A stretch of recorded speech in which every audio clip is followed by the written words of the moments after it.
আপুনি এগৰাকী সাংবাদিক, অভিনেতা, অভিনেত্ৰী, মডেল হৈ কেৰিয়াৰ গঢ়িব বিচাৰে নেকি?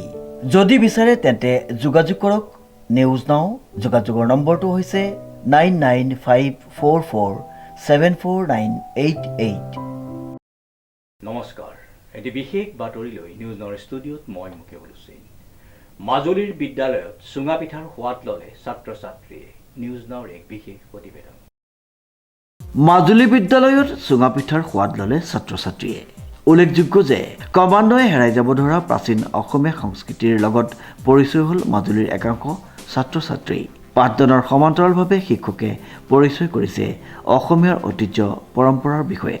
চুঙা পিঠাৰ উৎসৱ পালনেৰে মাজুলীৰ বনগাঁও শংকৰদেৱ শিশু নিকেতনত অসমীয়াৰ পৰম্পৰাগত চুঙা পিঠাৰ সোৱাদ লৈ উৎফুল্লিত হৈ পৰিল ছাত্ৰ ছাত্ৰীসকল।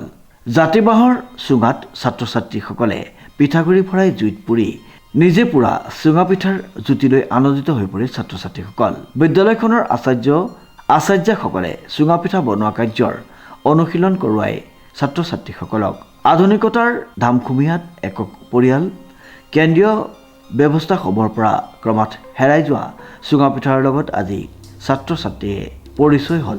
এনে এক সময়ত বিদ্যালয়খনে অসমীয়াৰ প্ৰাচীন পৰম্পৰাক ধৰি ৰখাৰ লগতে ছাত্ৰ ছাত্ৰীসকলক চুঙা পিঠাৰ সোৱাদ দিয়া আৰু অসমীয়াৰ এক পৰম্পৰাৰ প্ৰতি নতুন প্ৰজন্মক আকৰ্ষণ কৰিবলৈ চেষ্টা কৰা কাৰ্যই অসমীয়াৰ প্ৰাচীন পৰম্পৰাৰ প্ৰতি এক ইতিবাচক দিশ হিচাপে পৰিগণিত হৈছে। বিদ্যালয়খনৰ এই কাৰ্যক প্ৰশংসা কৰিছে অভিভাৱক তথা অঞ্চলবাসী ৰাইজে। এই বিদ্যালয়খনে বিভিন্ন সময়ত অসমীয়া সংস্কৃতি আৰু পৰম্পৰাৰ লগত পৰিচয় হৈ থকা বিভিন্ন পৰম্পৰা জীয়াই ৰাখিবৰ কাৰণে আমি ছাত্ৰ ছাত্ৰীসকলৰ মাধ্যমত প্ৰচেষ্টা কৰি আহিছোঁ।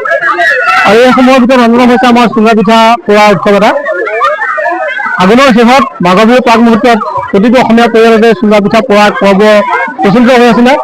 কিন্তু সময়ৰ হাতত সেই পৰ্ব অসমীয়া পৰিয়ালসমূহৰ পৰা প্ৰায় হেৰাই যোৱাৰ পথত নতুন প্ৰজন্মই চুঙা পিঠা কি পৰিচয়হীনতাত ভুগিছে।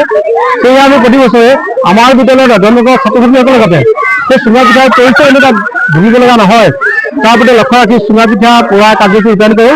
আমি চুঙা পিঠাৰ পোৰা কাৰ্যসূচীত আমি চুঙা পিঠা উৎসৱ হিচাপে নামকৰণ কৰিছোঁ। যিহেতু আমাৰ বিদ্যালয়ত পঢ়ি থকা সকলো ছাত্ৰ ছাত্ৰীয়ে এই চুঙা পিঠা পোৰা কাৰ্যসূচীৰ লগত প্ৰত্যক্ষভাৱে জড়িত হোৱাৰ সুবিধা লাভ কৰে। তেওঁলোকে নিজে চুঙা কটা, পিঠাগুড়ি খুন্দা, চুঙাত পিঠাগুড়ি ভৰোৱা, চুঙা পোৰা গোটেই প্ৰক্ৰিয়াৰ লগত এনেদৰে জড়িত হৈ পৰে যে তাৰ সম্পূৰ্ণ ধাৰণা বুলি নহয়, সম্পূৰ্ণ ধাৰণাটো সম্পূৰ্ণ জ্ঞান তেওঁলোকে লাভ কৰে। আৰু এই চুঙা পিঠা পোৰা কাৰ্যসূচীত জড়িত হৈ চুঙা পিঠাৰ সোৱাদ লৈ তেওঁলোকে যে অনামিল আনন্দ প্ৰাপ্তি যে কৰিছে সেয়া নহয়, অসমীয়াৰ চহকী পৰম্পৰা সমৃদ্ধ সংস্কৃতি তেওঁলোকৰ হৃদয়ত স্থাপিত হৈছে।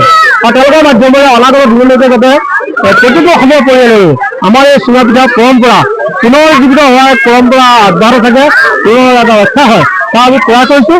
আৰু ভাবিছোঁ আমাৰ এওঁলোকৰ জৰিয়তে আহি থকা দিনত তেওঁলোকৰ হৃদয়ত আৰু তেওঁলোকৰ পৰিয়ালসমূহত এই অসমীয়া পৰম্পৰা জীয়াই থাকিব।